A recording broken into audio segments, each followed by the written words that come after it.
Hello guys, welcome back to Tumpa's blog কে।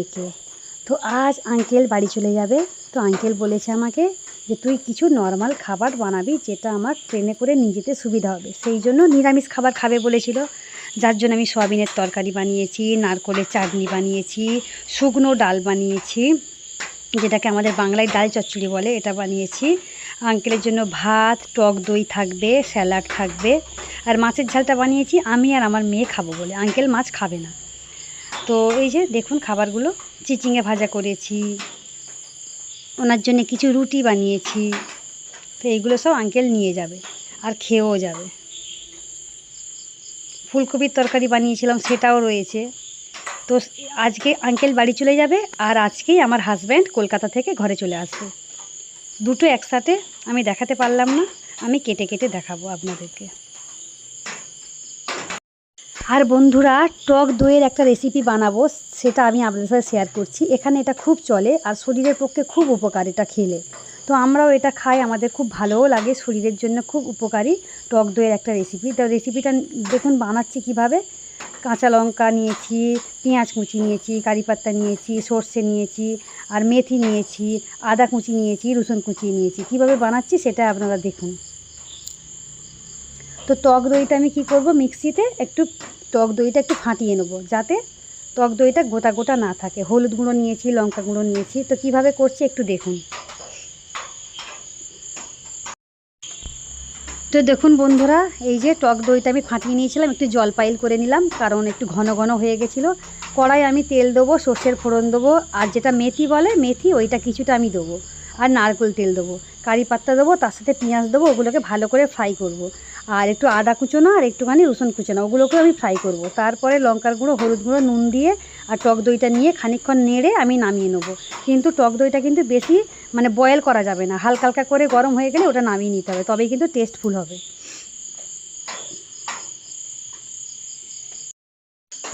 তো দেখুন বন্ধুরা, আমি কড়াই কী কী দিয়েছি সেগুলো আমি আপনাদেরকে দেখাচ্ছি আর কি। আমি একটা একটা করে জিনিস দিচ্ছি আর একটা একটা করে আমি আপনাদেরকে বলছি। কিন্তু আমি ভয়েসটা পরে দিয়েছি, ওর সাথেও দিয়েছিলাম ভয়েসটা, কিন্তু আমি ভাবলাম যে না, ওই ভয়েসটা হয়তো ভালো হয়নি, সেই জন্য আমি ডবল করে আবার এখানে ভয়েস দিলাম, ঠিক আছে। তো দেখুন সব কিছু জিনিস যা যা আমি বলেছি আগে, সেগুলো আমি সব দিয়ে দিচ্ছি। ওগুলোকে ভালো করে আমি কড়াই একটুখানি ভেজে নেব। খুব ভালো টেস্ট হয় বন্ধুরা ওটা। আর এই দেখুন আবহাওয়াটা খুব খারাপ, একদম অন্ধকার করে আছে, প্রচুর বৃষ্টি হচ্ছে কেরালায়, আর ভালো লাগছে না, ঠিক আছে। তো ক্যামেরাটা আমার মেয়ে ধরেছিল, তো যার জন্য আমার মেয়ের মাথায় একটুখানি চাপলো যে মা একটু আকাশটা দেখিয়ে দিই, কারণ আমাদের এখানে আবহাওয়াটা খুব খারাপ, তো একটু দেখিয়ে দিই বন্ধুদেরকে। তো সেই জন্যে ও ঘুরে ঘুরে দেখাচ্ছিল।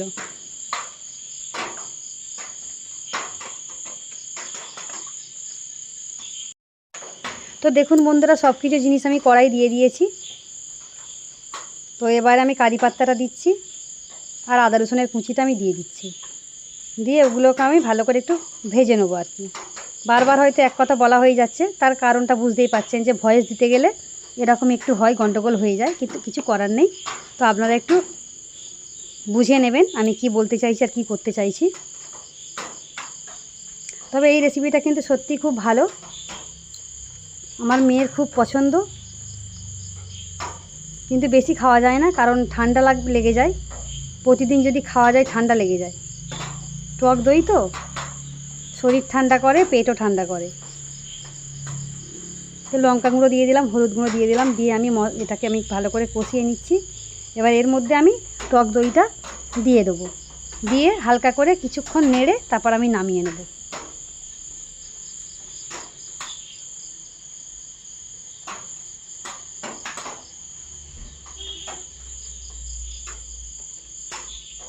খুব সুন্দর কালার হয়। তো আঙ্কেল বলেছে যে খুব ভালো হয়েছে। আঙ্কেল আবার কি করেছে, একটা ডিবেই করে নিয়ে গেছে, বলে রাত্রেবেলা খাবো, তুই আমাকে দিয়ে দে, একটু ভাতের সাথে খেয়ে নেবো। পরিমাণ মতো আমি নুন দিয়ে দিচ্ছি, দিয়ে আমি হালকা করে কিছুক্ষণ সময় আমি এরম করে নেড়ে নেবো, কিন্তু ফোটাবো না, ঠিক আছে। ফোটালে কী হবে, টক দইটা কেটে যাবে। একটু শুধু গরম করে নামিয়ে নেবো। তো আমার রেডি হয়ে গেছে। মালায়ালামে এখানে বলে মোর, আর আমাদের দেশে বলবো টক দইয়ের একটা রেসিপি। কি বলা যাবে বন্ধুরা, এটাকে টক টক দইয়ের ঝোল, তাই নয়? তো আমি যেরকম করে করলাম আপনারা এরকমভাবে একবার করে খেয়ে দেখবেন, ভালো লাগবে। যেটাকে ঘোল বলে আমাদের দেশে। আমি দেখে নিলাম যে সব ঠিকঠাক হয়েছে কি না। তো বন্ধুরা মোটামুটি সব ঠিক হয়েছে, এবার শুধু নামিয়ে নেব। তো বুঝতে পারছি না যে ঠিকঠাক হয়েছে কি না, তো আরেকবার টেস্ট করে দেখলাম।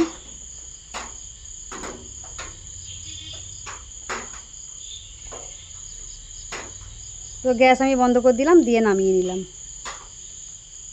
তো রেসিপিটা আমার হয়ে গেল ঝটপট করে। আর এই দেখুন কত সুন্দর কালারটা হয়েছে, দেখুন দারুণ কালার এসেছে একটা। তো দুপুরবেলা খাবার জন্য আমি আঙ্কেলকে পরিবেশন করছি আর কি। যা যা কিছু হয়েছে সব কিছু আমি রেডি করে দিয়ে দিচ্ছি, আর আঙ্কেলকে জিজ্ঞাসা করছি কেমন হয়েছে। তার সাথে আমি আর আমার মেয়ে খাবো বলে রেডি করে নিচ্ছি সব কিছু। আর কারণ এত তাড়াতাড়ি করছি তার কারণ হচ্ছে সময় হয়ে আসছে, আঙ্কেলের যাবার জন্য সময় হয়ে আসছে, 4টের সময় বেরিয়ে যাবে বলেছে, তার মধ্যে সব কিছু রেডি করে দিতে হবে। তো আমি স্যালাড দিচ্ছি আঙ্কেলকে। তো খাওয়া দাওয়া হয়ে যাবার পর আমি আঙ্কেলের সব টিফিন বক্সে করে সব কিছু গুছিয়ে গাছিয়ে দিয়ে রেডি করে ব্যাগের মধ্যে ঢুকিয়ে দিয়েছিলাম। হয়তো সেগুলো আমি আপনাদেরকে শেয়ার করতে পারিনি, কারণ এত তাড়াতাড়ি করে সব কিছু করা যায় না, তাই নয় বন্ধুরা? তো গায়েস আঙ্কেল রেডি হয়ে গেছে বাড়ি যাওয়ার জন্য। এই যে ব্যাগটা গুছানো হয়ে গেছে। আমার মেয়ে যাবে টিউশনে আর আমি যাব আঙ্কেলকে স্টেশনে ছাড়তে। আর গাড়ি এসে আমাদের রাস্তার ধারে দাঁড়িয়ে আছে। তো বন্ধুরা আঙ্কেল বলছিল যে ওর বাবার সাথে দেখা হলো না, দেখা হলে ভালো হতো, কিন্তু আঙ্কেল যাচ্ছে 5:30টার ট্রেন ধরতে আর আমার বর আসবে সন্ধেবেলা। তো সেই জন্য দেখা হলো না আমার হাজব্যান্ডের সাথে। তো আঙ্কেলকে বলছি আঙ্কেল জি আবার আসবেন, আবার দেখা হবে, তো চিন্তা নেই। তো আমরাও যাব আপনাদের বাড়ি। তো এই পর্যন্ত বলে আজকের মতো ভিডিওটা সমাপ্ত করছি বন্ধুরা। তো নেক্সট ব্লগ নিয়ে আবার হাজির হয়ে যাব, ততক্ষণ দেখতে থাকুন, সঙ্গে থাকুন। Tata, bye bye, see you.